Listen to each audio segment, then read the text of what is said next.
There's a moment when everything in you screams to stop, when your legs ache, your heart cracks, and the world tells you it's over. But what if that moment isn't the end? What if it's the beginning?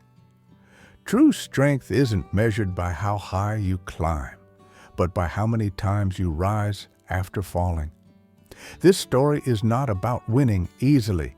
It's about holding on when every reason says, let go. It's about keeping the fire alive, even in the storm. This is a story of courage, of failure, of rising again. This is the story of Alma and the peak no one ever reached. The peak no one ever reached, a motivational fable about never giving up. In a world untouched by machines and maps, there lay a kingdom hidden between whispering forests and sleeping volcanoes. The locals called it Illuminora, the land of quiet light. In Illuminora, legends weren't just remembered, they were felt, passed down through firelight, carried in lullabies, and etched into the stones that lined their cobbled paths. Yet, above all stories, one tale stood higher, both literally and metaphorically, the tale of the endless peak. It wasn't the tallest mountain on earth, but none had ever reached its top. Not warriors, not kings, not sages. They called it the peak no one ever reached, not because they didn't try, but because every single one gave up. In the little village of Taharn, nestled near the mountain's base, lived a quiet girl named Alma, 19. Slim, not particularly strong, not known for any bravery. But Alma had something different, a longing that never faded. She often stood by the river, staring at the peak until the stars blinked awake. Her friends played, her neighbors worked, but Alma dreamed. She didn't want riches or praise. She wanted to know what lies beyond the clouds where no foot has tread. One summer, during the Festival of Courage, when brave souls volunteered to climb the mountain, Alma stepped forward and whispered, "I will go." The laughter was instant. Her? She can't even climb the old fig tree. The wind will carry her away. It's not a story for dreamers. But Alma didn't speak again. She simply stared at the peak as though it had already called her name. That night, as the festival fires dimmed, Alma was visited by Mara, the village's blind elder. Mara had not seen the world in decades, but she saw deeper than most. Her voice, though cracked, carried a thunder-like certainty. She placed a small golden lantern in Alma's hands. It glowed not with fire, but with something older, hope.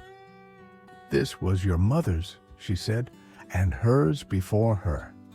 This light will guide you, but only if you keep it burning, even in the darkest hours."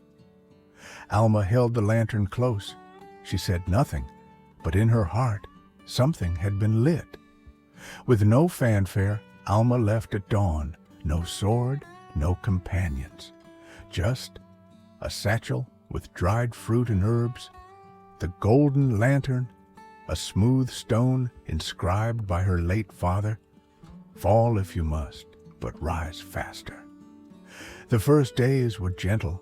Streams whispered lullabies, birds circled like blessings. Alma felt the wind on her face and whispered, "I was born for this." But the mountain does not show its teeth at the beginning.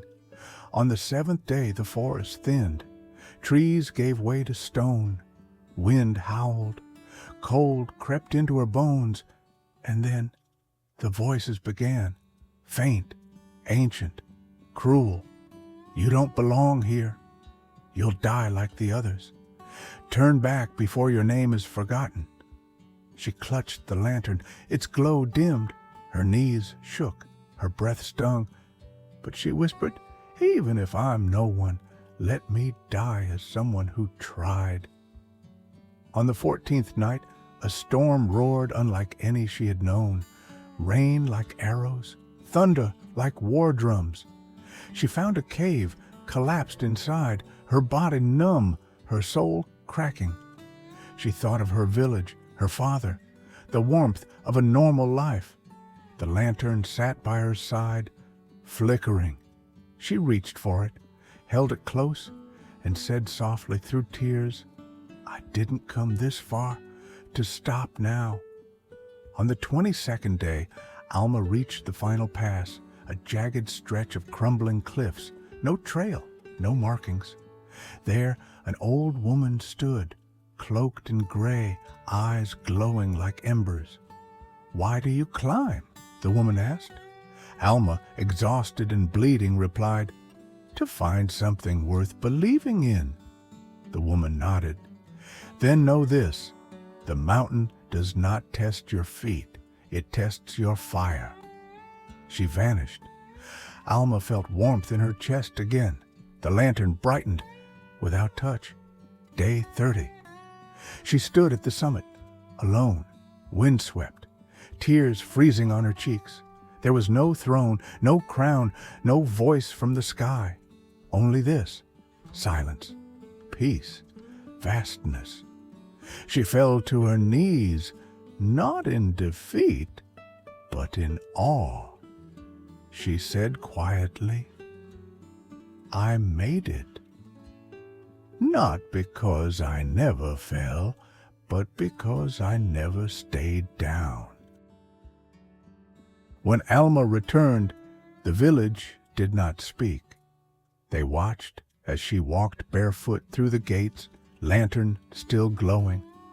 Mahra approached, tears in her blind eyes. "You didn't just climb the mountain, Alma.